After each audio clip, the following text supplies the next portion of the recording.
Hello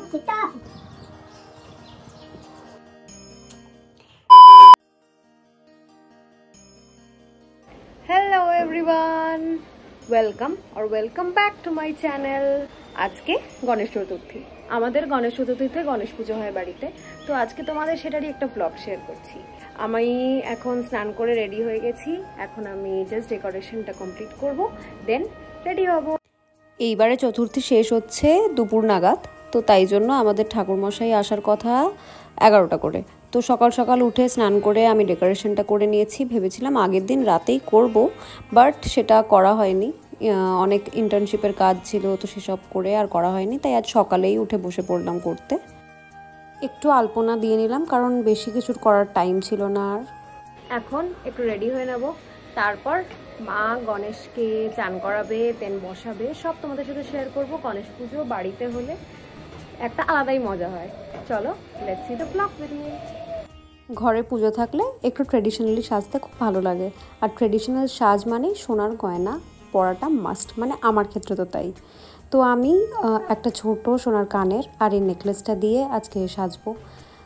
makeup বলতে কিছুই করছি না, জাস্ট ল্যাকমের ফাউন্ডেশন আর ল্যাকমের কম্প্যাক্ট, যেটা তোমরা দেখেছো ভিডিও অলরেডি, যেটা ল্যাকমে থেকে আমার পিআর হিসেবে পাঠিয়েছে, সেটা দিয়েই আমি ফেস মেকআপটা করলাম। আর আইশ্যাডোর জন্য একটা মাইগ্ল্যাম থেকে পপেক্সোর একটা আইশ্যাডো প্যালেট পাঠিয়েছিল, সেটাই ইউজ করে নিলাম। আর লিপস্টিকের জন্য নিউলি রিসিভড এই লরিয়েল প্যারিসের লিপস্টিকটা ইউজ করলাম, ভীষণ ভালো এটা। চলো এবার বাকিটা রেডি হয়ে ফাইনাল লুকটা দেখাচ্ছি তোমাদের। And I am ready. একটা মারাঠি লুক রিক্রিয়েট করলাম, জানিও কেমন লাগছে। তারপরে পুজোর এখানে চলে এলাম। মা এবার গণেশকে চান করিয়ে তারপরে বেদিতে বসাবে। চান করানোর অনেক নিয়ম আছে, যেগুলোর কোনোটাই আমি নিজে জানি না। চান করানোর জন্য মা কিছু দুধ, ঘি, অগুরু এইসব নিয়ে একটা গামলায় জল নিয়ে সেখানে গণেশকে চান করাচ্ছে। আগের বছরের জামা কাপড় চেঞ্জ করে স্নান টান করিয়ে মা এই বছরের নতুন জামা কাপড়ও পরাবে। তার সাথে এখানে বাবা আরও সাইডের যে কাজগুলো সেগুলোতে মাকে হেল্প করছে। ইট ফিলস অ্যামেজিং কীভাবে আমার মা বাবা একে অপরকে হেল্প করে প্রত্যেকটা জিনিসে। গণেশের স্নান অলমোস্ট কমপ্লিট। এরপরে মা একটু সুন্দর করে সাজিয়ে দেবে। প্রত্যেকবার গণেশের জন্য ঘাগরা স্টাইল ড্রেস আনা হয়, এই বছর মা প্রথমবার ধুতি এনেছে, তাও আবার রানী কালারের। ওই জন্য আমি ডেকোরেশনের থিমটাও রেখেছিলাম মায়ের একটা রানী কালারের শাড়ি দিয়ে। গণেশকে এক সাইডে মা রেডি করছে, আর বাবা গণেশের হাতে যে 21টা দুর্ভোগ হাঁস দেওয়া হয় সেটা রেডি করে নিচ্ছে। আমার গণদাদাকে নিজের জায়গায় বস করিয়ে দেওয়া হলো। বেদিতে 3টে পান এবং তার সঙ্গে সুপরি রাখা হয়েছে। গণেশের পাশে তার ঋদ্ধি এবং সিদ্ধিও বসে। বাবার অফিস, মায়ের কাজ আর আমার কাজ নিয়ে আমাদের তিনজনের একসাথে টাইম স্পেন্ড করা হয় না বললেই চলে। তাই যখনই তিনজনে বসে আমরা গল্প করি, কাজ করি বাড়ির, খুব মজা লাগে, খুব আনন্দ লাগে। অনেক শখ করে 4 বছর আগে আমি এই গণেশ পুজোটা আমাদের ঘরে স্টার্ট করেছিলাম। এইবারের পুজো শুরু হয়ে গেল।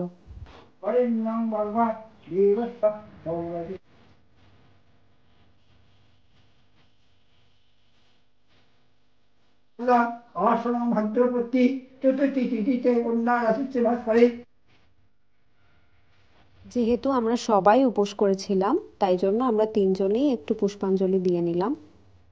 এই পুজোটা আমার আগের কোয়ার্টারে স্টার্ট করা হয়েছিল। দেখতে দেখতে 4টে বছর পেরিয়ে গেল। এইবার প্রথমবার আমাদের নতুন ফ্ল্যাটে এই পুজোটা করা হচ্ছে।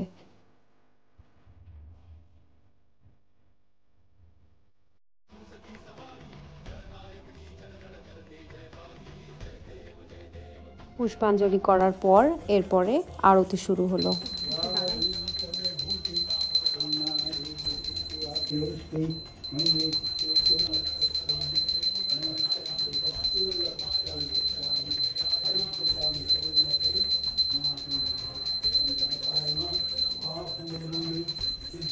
তোমাদের কাদের কাদের বাড়িতে চামর দিয়ে আরতি হয় জানিও অবশ্যই।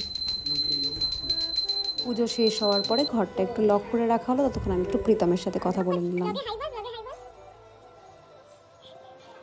পুজো ডান। এখন যেমন একটু বন্ধ করে রাখতে বলে ঘর পুজোর পরে, সেটা করে রাখা হয়েছে। এরপরে মা প্রসাদ দেবে, আমরা প্রসাদ খাবো। আমি সকাল থেকে কিছু খাইনি, তো প্রসাদ খেয়েই একবারে ফাস্টিং ভাঙবো, যেটা আমি, বাবা, মা তিনজনে। তো ততক্ষণে আমি ব্যাক টু ক্যাজুয়াল হয়ে যাই, কারণ একদম শাড়ি পরে থাকতে পারছি না, প্রচণ্ড গরম লাগছে। আজ অনেক দিন ধরে বাড়িতে আছি, সাজগোজ করা হয় না বলে আজকে শাড়িটা পরলাম। এই সুযোগে তোমাদের এই নেকলেসটা দেখিয়ে দিই একটু। এই নেকলেসটা অ্যাকচুয়ালি আমার কাছে ভীষণ স্পেশাল, কারণ এই নেকলেসটা আমি আমার ফার্স্ট ইনকাম থেকে কিনেছিলাম, মানে এটা টোটালি আমার নিজের ইনকামের কেনা। তো এটা আমি দুম করে গিয়ে হুট করে প্রীতমের সাথে গিয়ে কিনে নিয়ে চলে এসেছিলাম। তো যেটা টোটালি আমার নিজের ইনকামের থেকে কেনা, কন্টেন্ট ক্রিয়েশন, ইন্টার্নশিপ সব কিছু মিলিয়ে। তো তোমরা জানিও এটার ডিজাইনটা কেমন। যতক্ষণে মা খাবার দিচ্ছে, প্রসাদ দিচ্ছে, ততক্ষণ আমি ফ্রেশ হয়নি। ফ্রেশ হয়ে তোমাদের সাথে আবার দেখা হচ্ছে। আমি ড্রেস চেঞ্জ করে ফ্রেশ হয়ে চলে এলাম, যদিও আমার মেকআপ এখনও তোলা হয়নি, তো সেটাও তুলে নেবো। বাট তার আগে তোমাদের দেখিয়ে দিই যে ঠাকুরকে ভোগ দেওয়ার জন্য আপাতত কী কী ড্রাই ফুড প্রিপেয়ার করেছিল। 5 রকম ফল, কাটা ফল, তারপরে একটা বড় সাইজের লাড্ডু, তার সাথে মা সুজি করেছিল, লুচি করেছে, আর 21টা লাড্ডু, আর তার সাথে মোদক তো ডেফিনেটলি ম্যান্ডেটরি।